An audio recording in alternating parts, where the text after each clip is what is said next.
جہان کا دروازہ اور پردہ پیچھے ہٹا تو ہر ایک انسان جب دیکھتا ہے اگلا جہان جب اس کو نظر آتا ہے تو ہر چیز اس کے ہاں پہ حق ثابت ہو جاتی ہے. حالانکہ یہ چیز حق ہے، لیکن جب وہ دیکھتا ہے کہ جو کچھ مجھے کہا جاتا تھا، جو کچھ اس نے سنا تھا، آج وہ اپنی آنکھوں سے ان چیزوں کا مشاہدہ کر رہا ہے.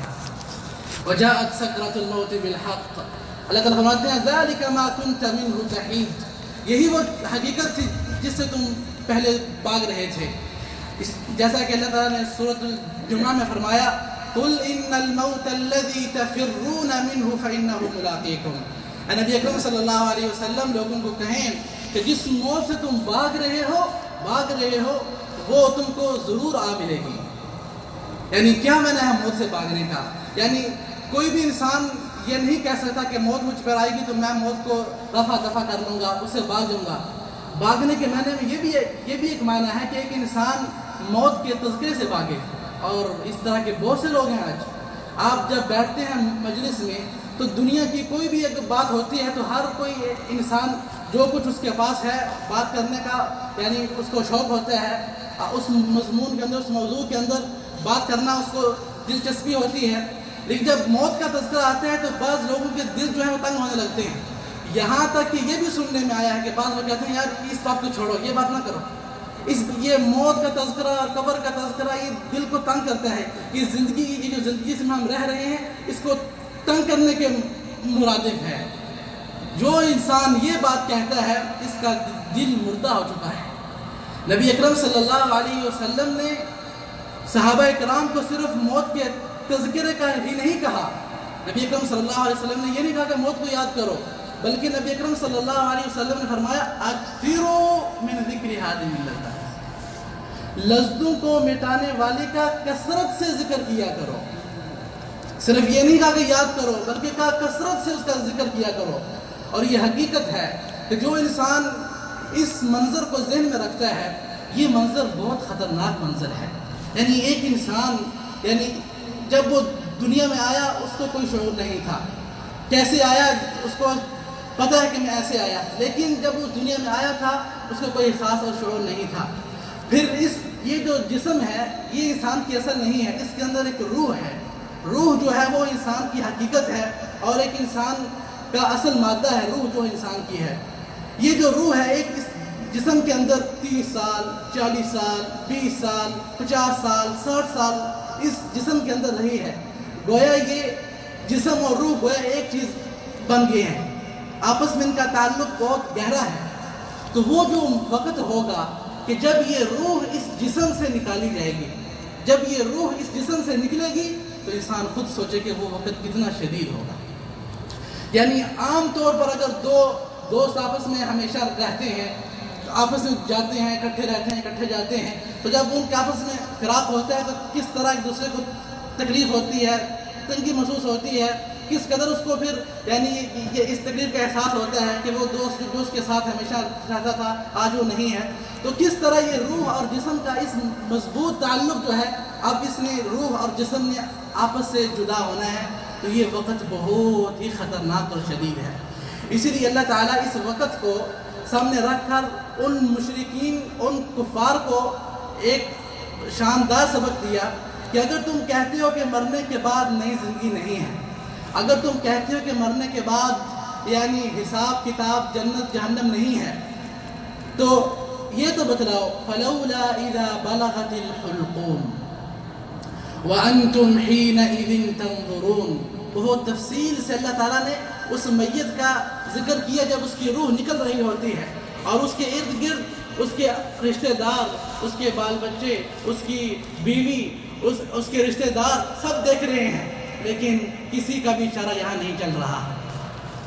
فلولا اذا بلغت الحلقوم، جب روح حلقوم تک آ پہنچی، وانتم حينئذ تنظرون، اور اس وقت تم دیکھ رہے ہوتے ہو اس مردے کی جان نکل رہی ہے، روح اس کی جیسا کہ معروف ہے کہ پاؤں کے انگوٹھے سے روح نکلنی شروع ہوتی ہے، نکلتی یہاں آ کے اٹک جاتی ہے حلقوم تک. یہاں آ کے اللہ تعالیٰ اس روح کو رکا دیتے ہیں.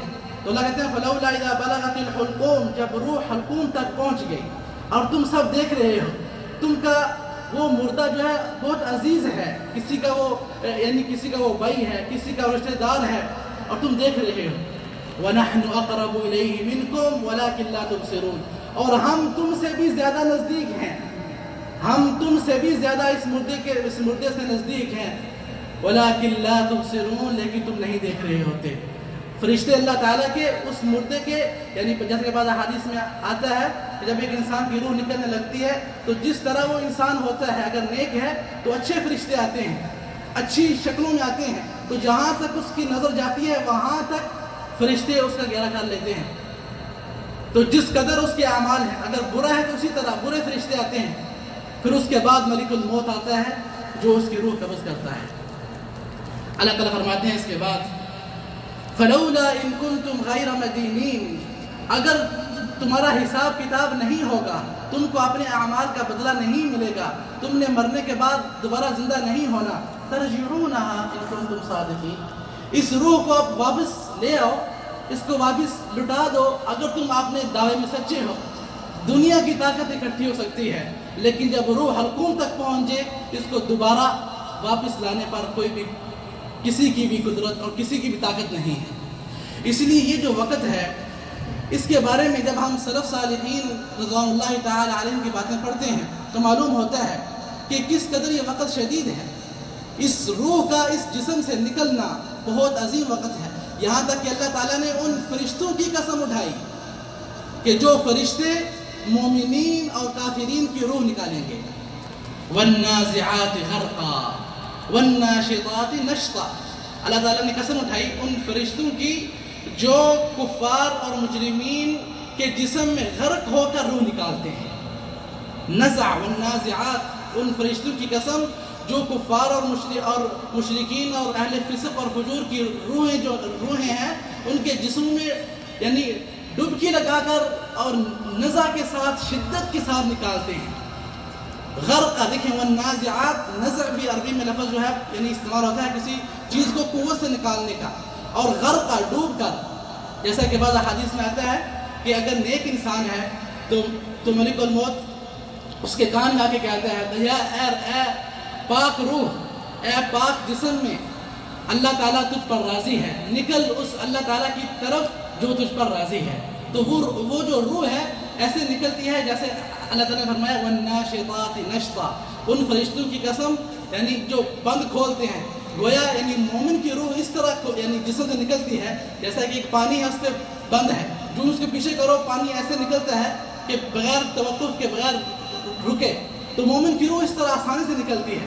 لیکن جو کافر اور منافق اور فاسق آدمی ہے اس کو فرشتہ کہتا ہے اس کے کان میں اے خبیث روح، اے خبیث جسم میں رہنے والی روح، نکل، تیرا رب تم پر ناراض ہے۔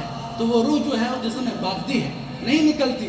پھر فرشتے جو ہیں اس کے اندر ڈبکی لگا کے اس کے جسم میں غرق ہو کر اس کے اندر جا کر اس روح کو نکالتے ہیں، تو کیا وہ شدت کا عالم ہوگا۔